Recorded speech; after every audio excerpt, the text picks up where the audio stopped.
Чемпиона 16-х Паралимпийских летних игр в Токио Альберта Хинчагова торжественно встретили в аэропорту Шереметьево в Москве.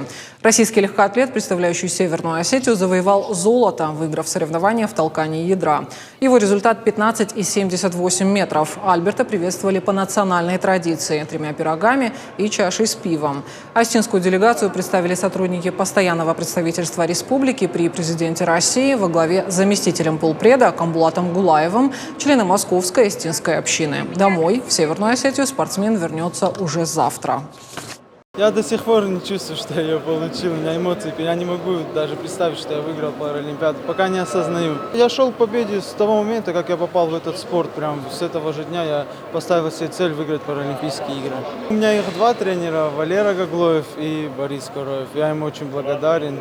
Благодаря им наша мечта осуществилась. И мы порадовали всех близких своих. Я недельку отдохну, побуду в кругу семьи, а потом начну дальше потихоньку втягиваться в процесс тренировочный. Чемпионат мира будет в Токио, буду туда себя подводить.